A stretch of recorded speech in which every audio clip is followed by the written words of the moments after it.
bahwa saya tidak akan melindungi langkah untuk melakukan penahanan. Dengan menetapkan Saudara Insinyur Basuki Cahayapurnama MM sebagai tersangka. Setelah ditetapkan menjadi tersangka, perjuangan Basuki Cahayapurnama untuk memenangi Pilkada Jakarta makin terjal. Polisi akhirnya menetapkan Basuki Cahayapurnama atau Ahok sebagai tersangka kasus dugaan penistaan agama. Proses penyelidikan ini akan ditingkatkan ke tahap penyidikan. Dengan menetapkan Saudara Insinyur Basuki Cahayapurnama MM alias Ahok sebagai tersangka dan melakukan tindakan pencegahan untuk tidak meninggalkan wilayah Republik Indonesia. Selanjutnya mulai hari ini akan diterbitkan surat perintah penyidikan dan selanjutnya tim penyidik akan melakukan kegiatan penyidikan kemudian meneruskan perkaranya ke Jaksa Penuntut Umum secepatnya. Demikian, terima kasih. Wassalamualaikum warahmatullahi wabarakatuh. Dalam kasus ini, Namun, polisi tidak menahan Ahok. penyidik belum menetapkan langkah untuk melakukan penahanan. Kenapa? Karena penahanan itu harus memenuhi dua syarat yang objektif dan subjektif. Syarat objektifnya bahwa di kalangan penyidik harus terdapat pendapat yang mutlak dan bulat bahwa kasus tersebut adalah kasus tindak pidana. Sekarang konsentrasi Ahok terbelah, berjuang di medan politik Pilkada Jakarta, serta menjalani proses hukum karena kasus dugaan penistaan agama. Kondisinya makin berat lagi bagi Ahok Jarot karena saat kampanye di sejumlah tempat, pasangan yang diusung 4 parpol ini mendapat penolakan dari masyarakat.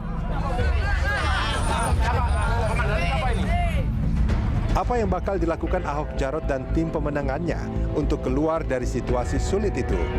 Apa pula strategi Ahok Jarot untuk mempertahankan peluang menang di Pilkada Jakarta?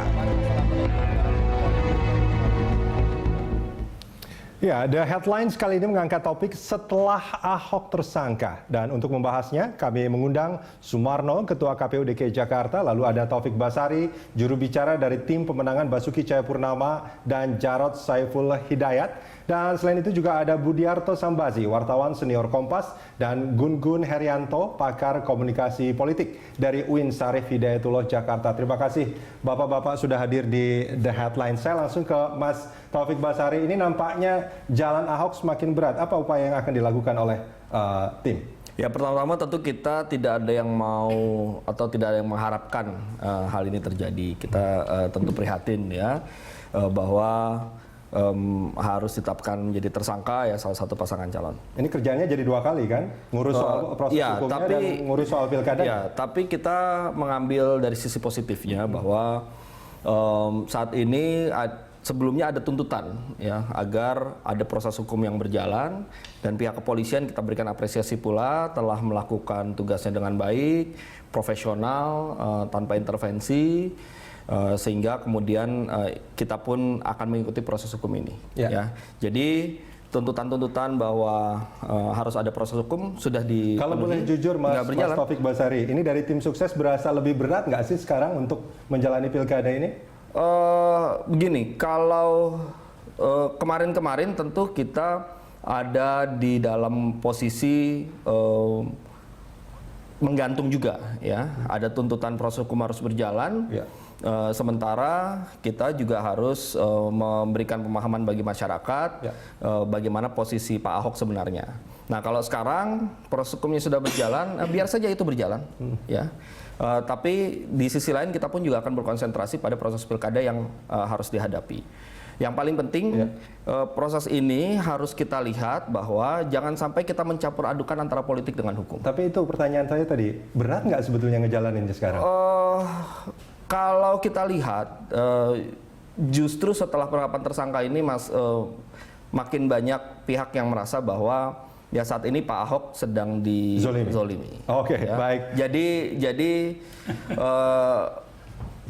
ketika banyak orang yang sadar bahwa ada pihak-pihak yang ingin memanfaatkan situasi ini untuk kepentingan politiknya, ya, maka tentu mudah-mudahan juga semakin orang tersadarkan bahwa ya kita harus memberikan dukungan, ya, memberikan pilihan kita secara mandiri tanpa terpengaruh pada upaya-upaya yang dijalankan dengan cara-cara yang tidak patut. Itu agak sulit juga sebetulnya. Itu pasti akan terjadi, Mas Bas. Bagaimana melihatnya, Mas Bas? Ini banyak sebetulnya kalau kita melihat demo yang kemarin luar biasa, terus sekarang Ahok ditetapkan sebagai tersangka. Ada dua hal yang harus dikerjakan sama Ahok sekarang.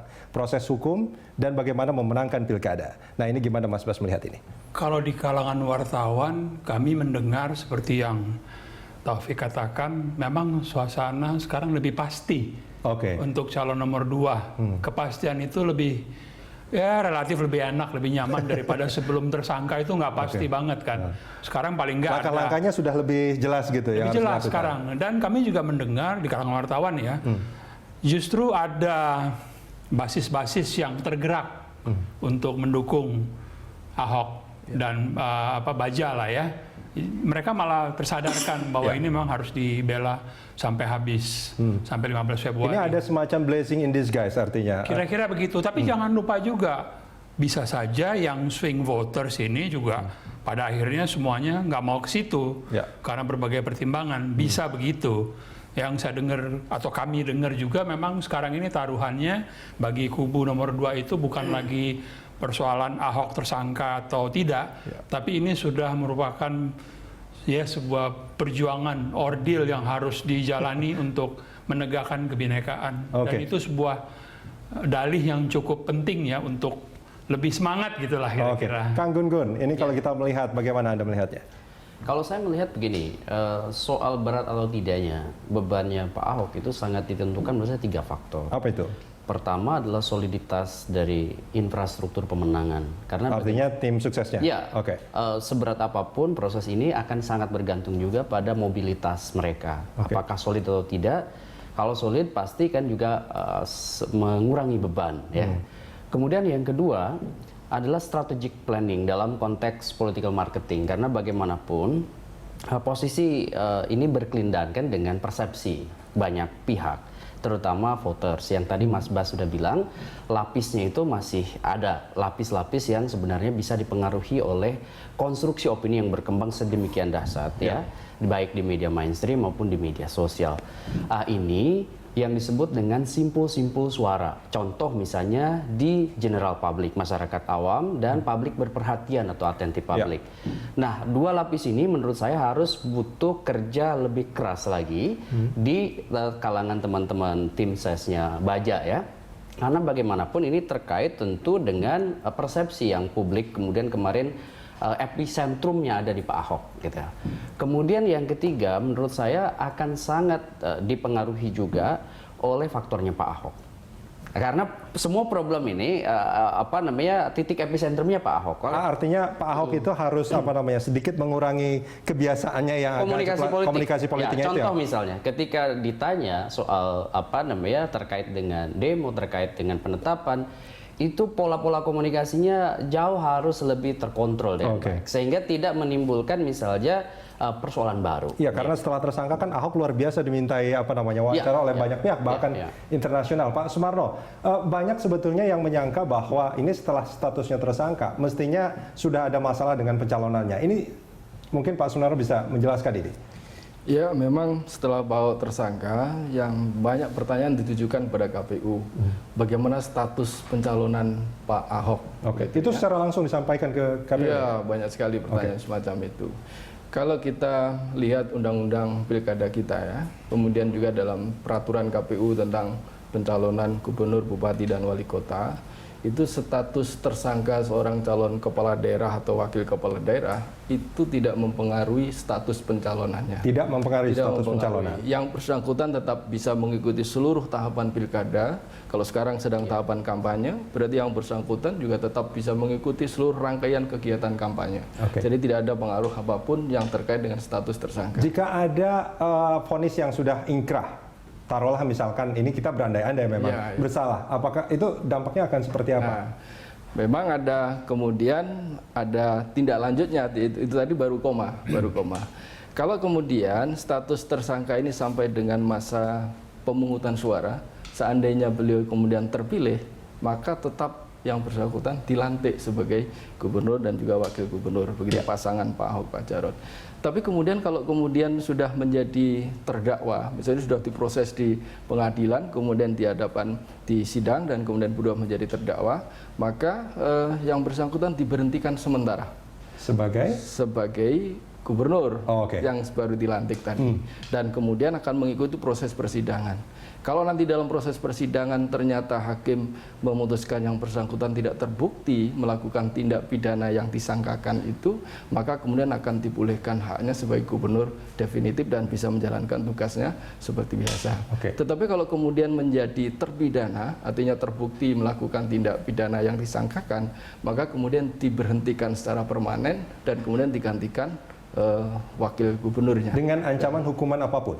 Iya, di dalam Undang-Undang 10 tahun 2016 di pasal 163 itu tidak ada batasan berapa lama. Gitu. Memang sebelumnya ada batasan dengan ancaman hukuman 5 tahun atau lebih. Tetapi di Undang-Undang 10 itu hanya disebutkan sebagai terpidana. Jadi terpidana itulah nanti yang akan memutuskan apakah yang bersangkutan nanti diberhentikan atau tidak. Tapi kalau masih tersangka itu tidak berpengaruh terhadap. Oke, baik Pak Sumarno, Mas Taufik dan Kang Gun-Gun, Mas Bas kita jeda sebentar. Pemirsa, The Headlines kita lanjutkan usai jeda sesaat lagi.